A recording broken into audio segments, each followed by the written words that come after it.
Bienvenidos a Atención de Formación, tu canal de estructuras. Aquí encontrarás respuestas a dudas relacionadas con el cálculo estructural, desde estructuras isostáticas, resistencia de materiales, estructuras hiperestáticas, pórticos, entre otros, y comportamientos de materiales como el hormigón, la madera y el acero. En este primer video te enseñaremos por qué la fuerza es considerada un vector.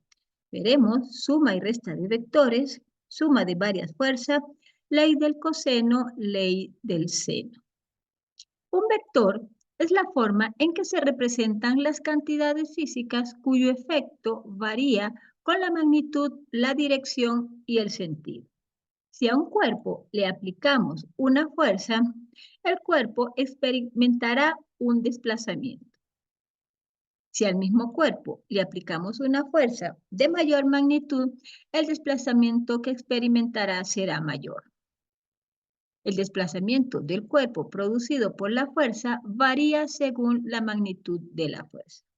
Si a este cuerpo le aplicamos una fuerza, el cual cambiamos su dirección, el desplazamiento que experimentará será en la misma dirección en que se aplicó la fuerza.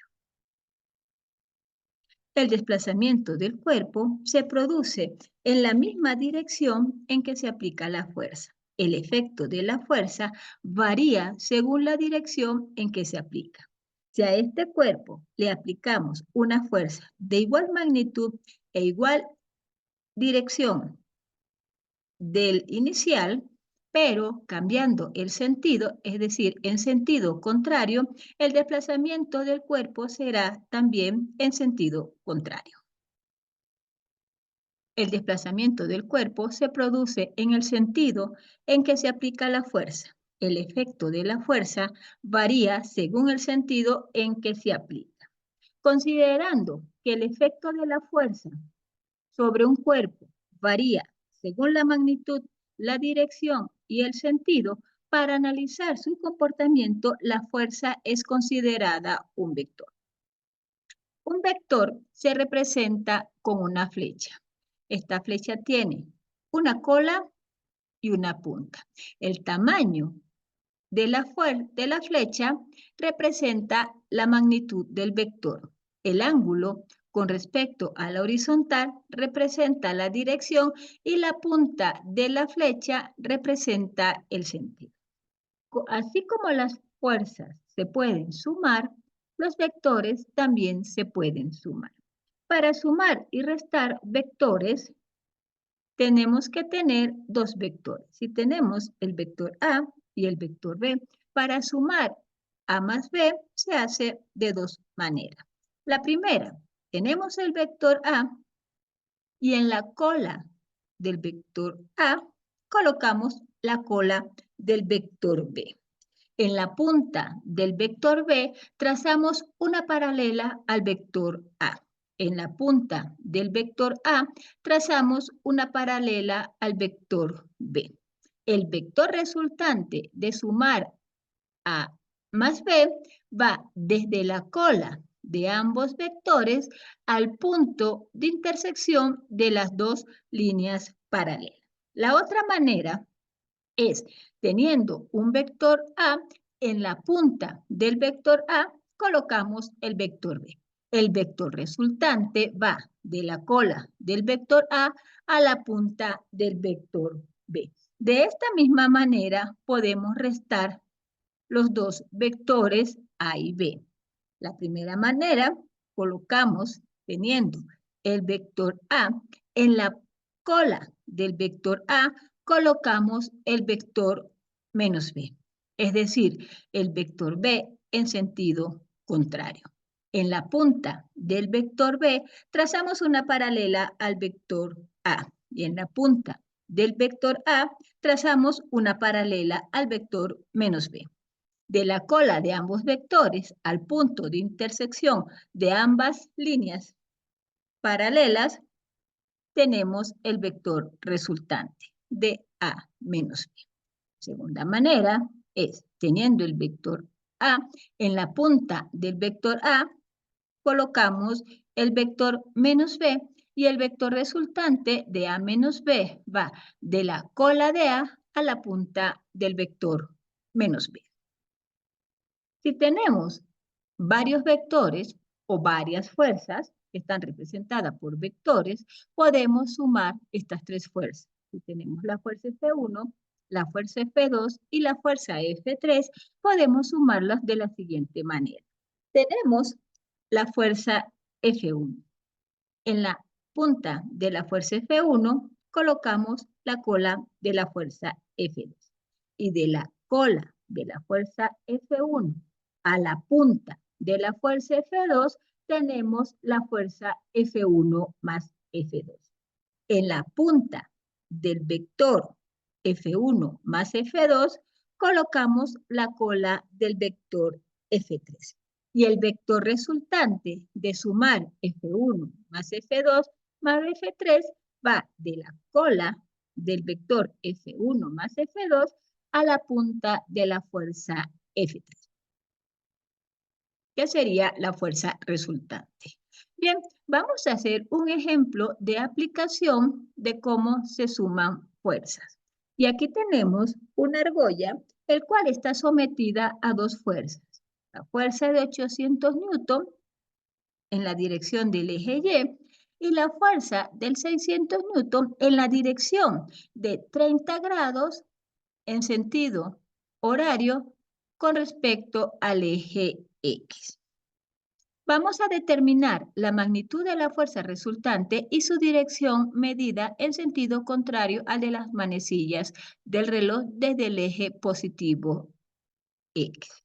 Hacerlo con el primer método, es decir, en la punta de la fuerza de 600 newton trazamos una paralela a la fuerza de 800 newton. Y en la punta de la fuerza de 800 newton trazamos una paralela a la fuerza de 600 newton. La fuerza resultante de sumar las dos fuerzas va de la cola de ambos vectores al punto de intersección de ambas líneas paralelas. Bien, aquí también podemos aplicar el segunda vía o el segundo método.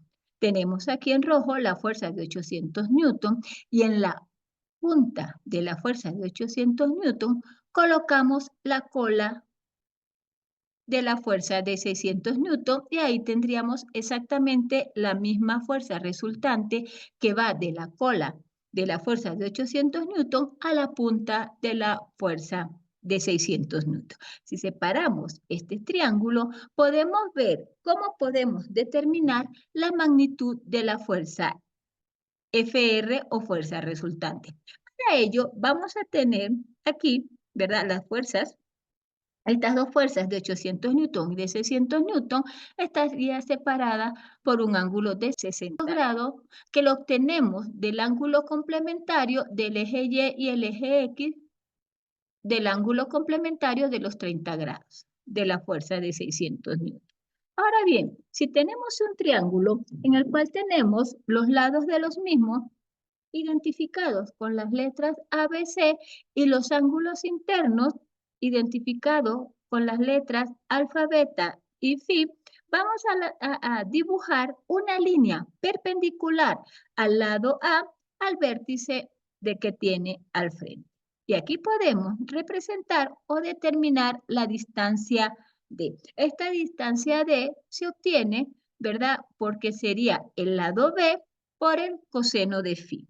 Bien, si seleccionamos o identificamos este triángulo rectángulo, podemos aplicar el teorema de Pitágoras, que dice el teorema de Pitágoras que el cuadrado de la hipotenusa, que es el lado B, va a ser igual al cuadrado de sus catetos, es decir, la distancia d al cuadrado más la distancia h al cuadrado. Y aquí podemos sustituir la distancia del cuadrado por su valor, que sería el lado b por el coseno de phi más h cuadrado. Y de esta ecuación podemos despejar h cuadrado, que va a ser igual a b cuadrado menos b cuadrado por el coseno cuadrado de phi. De la misma manera, podemos identificar la distancia de su 1. Y esta distancia de su 1 la podemos determinar a la distancia del lado A, restarle la distancia D. Ya sabemos que la distancia D es igual a B coseno de phi, por lo tanto, la distancia de su 1 va a ser igual a menos B coseno de phi. Si consideramos el triángulo rectángulo señalado con el color rojo, podemos aplicar aquí también el teorema de Pitágoras, que me dice que la hipotenusa C cuadrado va a ser igual a D1 al cuadrado. Ya sabemos que la distancia de 1 es igual a menos B coseno de phi, por lo tanto C cuadrado menos A menos B coseno de phi al cuadrado más H cuadrado. Si resolvemos este producto notable, tendríamos A al cuadrado menos 2 veces la magnitud de la distancia A por la distancia B por el coseno de phi más el cuadrado de B coseno de phi. A esto tenemos que sumarle el H cuadrado, que ya sabemos del anterior triángulo, que va a ser igual a B cuadrados menos B cuadrado coseno cuadrado de phi. El término B cuadrado coseno cuadrado de phi menos B cuadrado coseno cuadrado de phi se simplifican y por lo tanto nos queda que C cuadrado va a ser igual a la magnitud del lado A al cuadrado más la magnitud del lado B al cuadrado menos 2 veces la magnitud de los lados A por B por el coseno de phi. Es importante resaltar que el ángulo que estamos considerando es del vértice que está al frente del lado C. A esta relación se le conoce como la ley del coseno. Y de aquí podríamos determinar el valor de la fuerza resultante. Ahora bien, seguimos con el mismo triángulo y de aquí vamos a considerar nuevamente el triángulo rectángulo identificado con el color verde. Si de este triángulo determinamos la distancia h, esta distancia va a ser igual a b por el seno de phi. Si consideramos el otro triángulo rectángulo y determinamos la misma distancia h, en este caso h va a ser igual a la magnitud del lado c por el seno de beta. Ambas distancias son las mismas, por lo tanto podemos igualar indicando que b por el seno de phi es igual a c seno de phi. Y podemos tener la siguiente relación, es decir, la magnitud del lado b dividido entre seno del ángulo beta, que es el ángulo que está en el vértice del frente, va a ser igual, por lo tanto, al lado C entre seno de phi, y por analogía también va a ser igual al lado A entre el seno de alfa. Esta relación se le conoce como la ley del seno. Ahora, vamos a utilizar estas dos relaciones, tanto la ley del seno como la ley del coseno, para resolver nuestro problema, que es el calcular la magnitud de la fuerza resultante y la dirección del ejercicio ya planteado. Para ello, hemos visto y tenemos separado nuestro triángulo en el que tenemos las dos fuerzas, la de 800 newton y 600 newton, y el ángulo de 60 grados.